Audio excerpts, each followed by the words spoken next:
DW Africa Link. Beware of the products you use, even those that are marketed as free from harmful chemicals. Researchers in South Africa have found that some menstrual products on the market contain endocrine disrupting chemicals, ECDs. Those are substances linked to hormone imbalances, fertility problems also, and even certain cancers. So how did products like this end up on store shelves? And what needs to change to better protect users? I think government must compensate those who are already getting cancer because of these pads. The companies that make these things that affect us as a woman must stop. That's what's coming up. I am Eddie Micah Jr., and you are welcome to Africa Link, the podcast connecting you to the stories that matter. Africa Link, every weekday here on DW. Hormones control everything from reproduction and metabolism to mood and immunity. Now, imagine using menstrual products every month that may contain chemicals capable of disrupting that balance. Over time, repeated exposure could become a real public health concern. A new study by the University of the Free State is raising urgent questions. Now, I am not an expert on the matter, so let's bring in one of the study's researchers, Professor Dion Fissa, chemistry professor, University of the Free State in Bloemfontein, South Africa. I'm also joined by my colleague, DW South Africa correspondent, Diane Hawker Kalubi. Welcome to Africa Link. Professor, what prompted you to investigate menstrual products sold in South Africa? Thank you for the question. It was a radio program 3 or 4 years ago. I was on the way to work and this program came onto the radio discussing young females not having access to menstrual health products. That caught me. And that morning during tea, I sat with my 2 female colleagues and I said to them, look, this is not a topic that a male would really discuss with female colleagues. But I said to them, look, this is what I heard. What do you know? And before we know it, we decided that we want to do research into this topic because it matters. There's no way that we can be putting microchips into brains and making people walk again. And we can't support menstrual health. So that's where the study came from. What did you find in menstrual products sold in South Africa? How bad is it? Break it down for us. Okay, so what happened, we tested for 3 groups of chemicals. They're all endocrine disrupting chemicals, EDC. I'm going to refer to them as EDCs from now on. It's the groups of parabens, phthalates, and bisphenols. And we tested for several of them, many of them, I think 18 if I remember correctly, across 16 sanitary pads and 7 panty liners. And what we did was we took the top layer that would make first contact with the skin, and that's what we extracted the chemicals from to test for these EDCs. And we found that all of them had at least 2 of these EDCs in them. And this is important to say, in low concentrations. But that wasn't our point. Our point wasn't to, number one, to name and shame manufacturers, because from our study, we presume that most of the products that we will be able to test in South Africa will have these chemicals. I'm not saying all, but I can tell you now, from international research, it shows many of these products have been tested according to European standards, which set certain limits. So if you are below these limits, they give you a certification and say these chemicals aren't there, or not there, but it's low enough, it's safe. We want to know what is safe. That's the question we ask as scientists. And we want to know what is the problem of over a lifetime, because women menstruate at least 450 times in their lifetime. 6 days, 5-6 days, maybe 7. That's a lot of pads if they're using sanitary pads.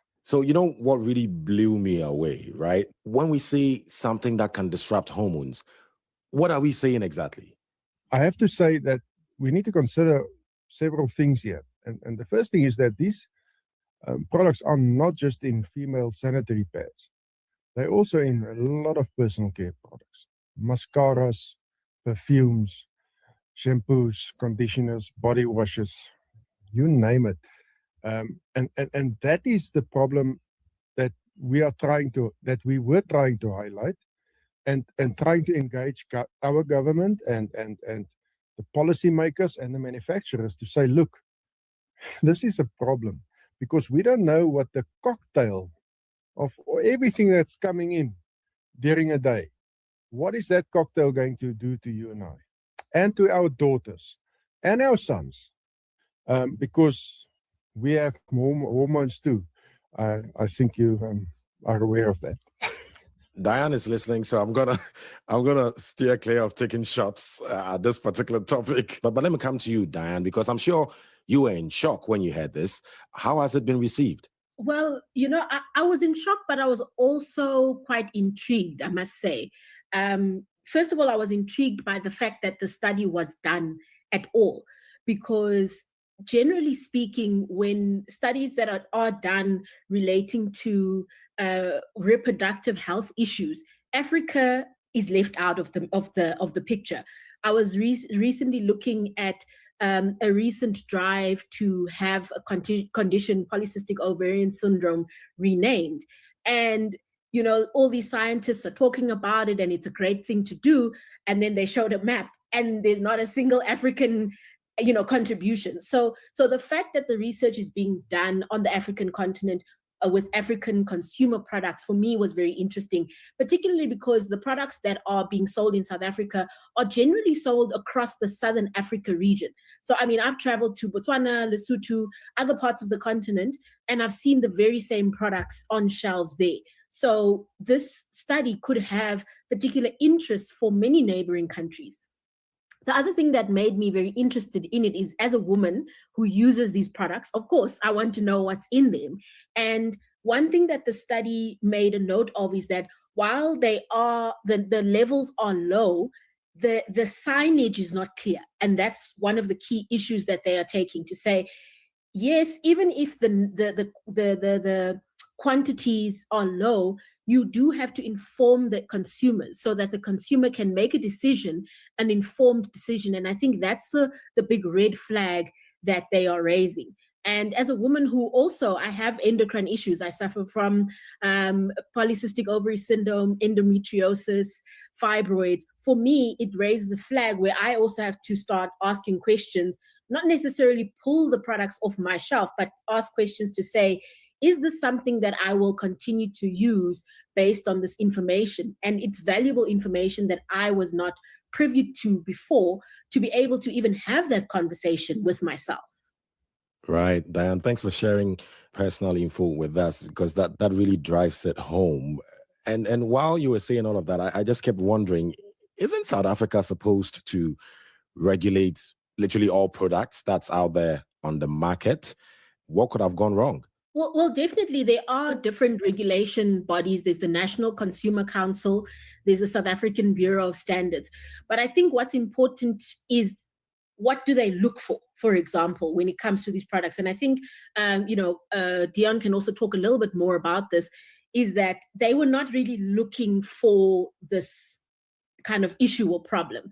Now, since the report has come out, the National Consumer Council has taken some steps, saying that it wants to investigate the different suppliers and start looking into, what's contained in the products.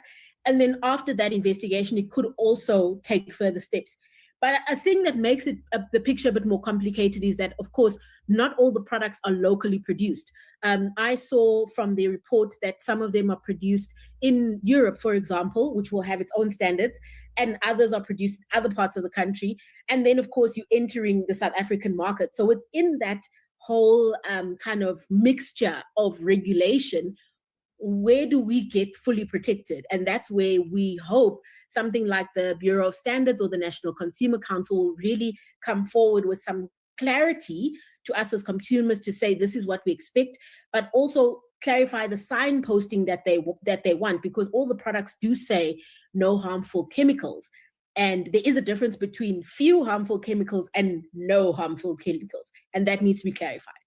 I mean, that was a big fat lie, right? If you say no harmful chemicals, and then you find not just one, but several harmful chemicals, how does this go under the radar, Dion? I have to say a couple of things. I so agree with you, Diane. The first thing is, I'm pretty sure these manufacturers don't add these chemicals by choice. These are big name companies. They are responsible. What happens, and we believe that is what is happening, is when you look at for example, a sanitary pad, it contains different layers. And these layers are designed scientifically, fantastically well. But what happens is they have to be hot pressed to get all these layers to stick together and to make the pad, smaller until it starts to absorb liquids, menstrual fluid. So we believe that process of heat might release some of these chemicals from the plastics, etc. And that's something that needs to be taken into account. But also for us, the main point of our research was to start to engage government and the regulatory bodies. And I can say, since the study has flown, we've actually been engaging the SABS and the National Consumer Commission. And on Friday, we have meetings with a government institution. We spoke last night with the Free State government, health government, MEC, and a lot of dignitaries. So things are being done quickly to investigate this, but also to do it responsibly, because there's a level of this. We can't just go on and pull everything off shelves. Really, you can't? Because that was literally my next question. If we know that these products are on the shelves and they are dangerous to people like Diane, who constantly use it every month, why should it still be on the shelf? There are several answers to this, and they all bind together. And the first thing is period poverty. It's a term that's used for women, young women that don't have access. A lot of this access is gained to disposable sanitary pads, which we know now is short-term exposure we can manage. But long-term, we need to start doing something about it, and that's being done. The SABS, I can say, have been involved for 2 years now with the International Standards Organization to develop standards, because the ISO don't even have these standards for chemical testing. They're testing microbes, microbial testing, but there's no chemical testing. So that's being done. That's in the process. And we've been invited to be part of that task team. But now we also have to go to what are the other options. And I know you're going to ask it probably now, but let me just jump into it if you don't mind. Reusable options require clean water. And I really mean clean water. If you're using a menstrual cup, you don't just need clean water, you need a microwave oven, because you need to clean it in a microwave oven. And there's a study, a case study from New York, of all places, where a student there didn't clean her menstrual cup properly, and she used just hot water and died because of it. She got an infection, died. So do we want to do that? It's a balance between responsible legislation, which we want to be part of and help to inform, and provision of these products to young girls who need them. Because remember, if somebody doesn't have access, they stay away from school so often. That's the one thing our study have found. They stay away from school. That's five days from school a month. That's 50 days minimum a year. The second thing is they use whatever they can put their hands on. and that leads to vaginal infections, etc., etc. And we want to be part of a solution here, and we still need to talk about the environment, but for now, I think the awareness is fantastic, but we shouldn't create a panic and take just stuff off the shelves. We're going to put a lot of women in a lot of despair and just make this problem worse. Why don't you sound so concerned? Because I'm trying to be in Diana's shoes, and I am not fit to be in Diana's shoes, just to be clear. And you are saying, okay, well, there are alternatives, but there's also challenges to the alternatives. So this is not a gun-to-head situation. So let's all chill. Is that what you're saying? You've got such a nice way of putting things. I love that. I've got to say, no, that's not the intent. Our intent isn't to create panic. That's the first thing, because we are working on it. And there's a lot of interest from a lot of policymakers, etc., to really force this through now. But there are other things to disposables that needs to be discussed, and that is that they stay in soil for at least 500 to 800 years. And while they decompose over that long time, they release these chemicals into our water anyways. These chemicals are in our waters, in our soils, in our fruit, in our everything that we eat. That's the challenge. And that's what we want to help address, because we need to look at biodegradable options. Biodegradable options, unfortunately, at the moment are still more expensive. So that's a big challenge. Okay, thanks, Dion. Diane, based on how the conversation is going on in South Africa, Diane, could we see some sort of class actions or consumer protection cases if the levels are confirmed and they are more dangerous than even expected? Well, what I think we'll see first is some further investigation. So, when I look at this report, it's not the full picture yet, but it's identifying the problem. It's saying, hey, guys, we need to look at this issue. And I think that's important because, first of all, we didn't even know it was an issue that we had to look at. And now we're seeing, for example, political parties and other rights groups calling for further investigation. And I think we have to allow that period to go forth, because also, the scientists didn't test everything. I don't think they had the capacity for that. They noted that they tested, the 16, I think it was 16 commercially available sanitary pads, but there are others that they might not have tested.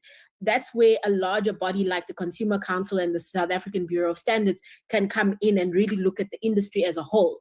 And then also start to look at more of the why and how they should be better identified.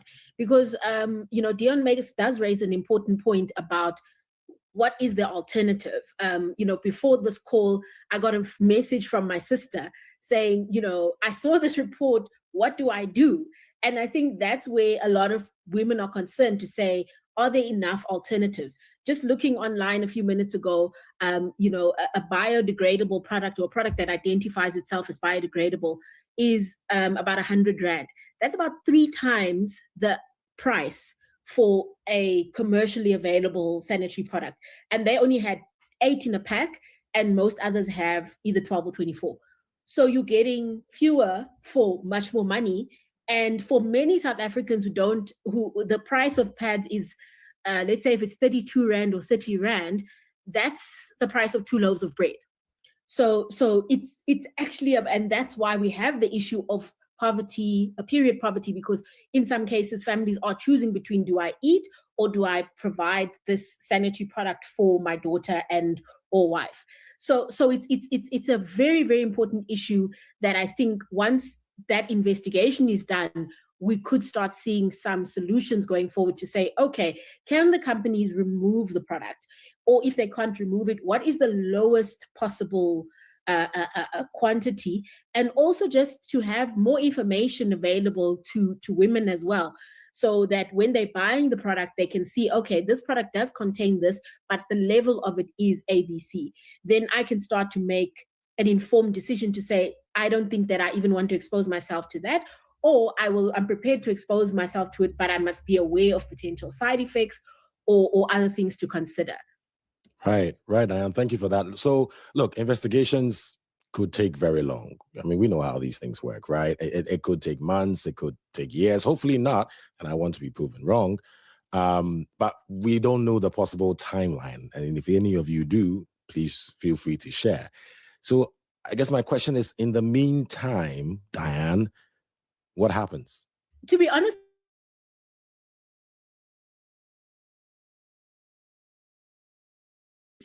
read this report, I have this information. The report is saying the levels are low, but it also is flagging that the BPA level, for example, in some products is high. Dion, you are one of the lead researchers who figured this out. And you know, one thing that you said that really struck me is that the things that you found in these products are basically found everywhere.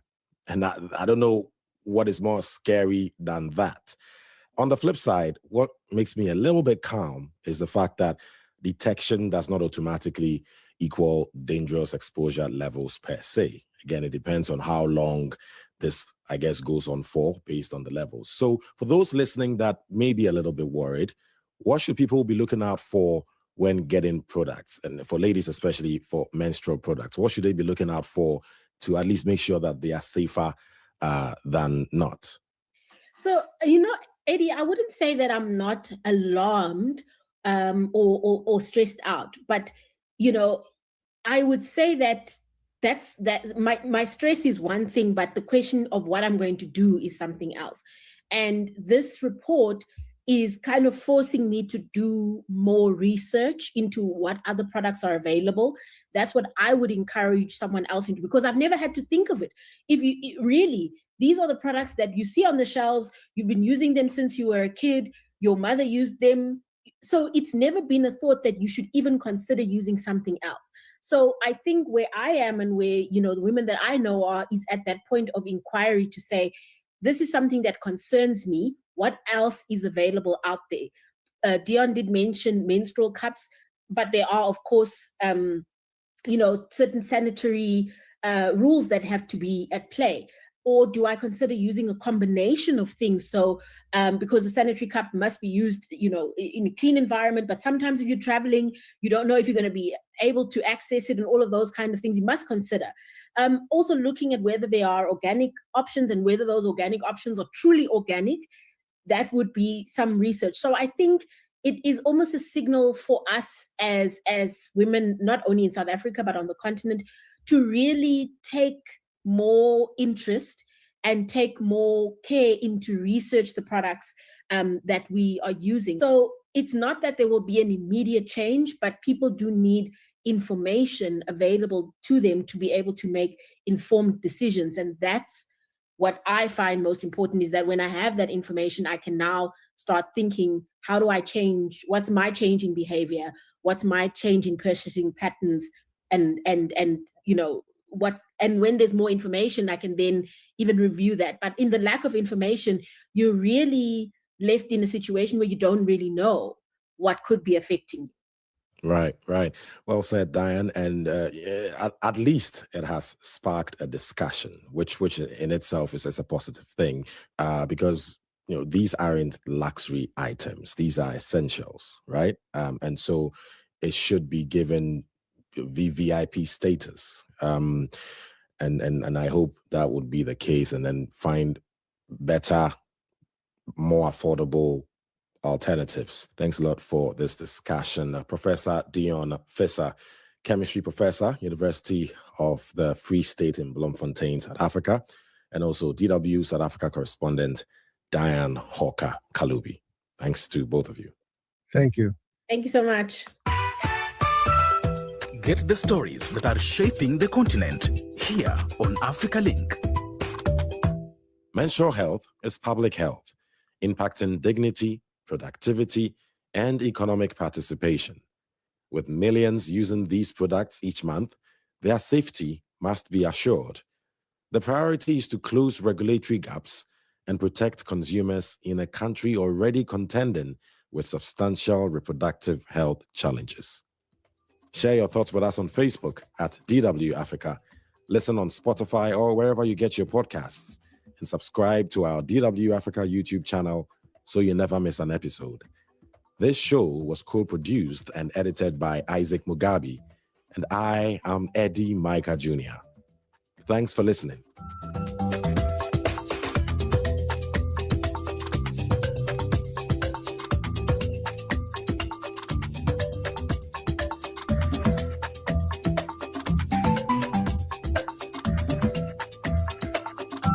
DW. Made for Mind.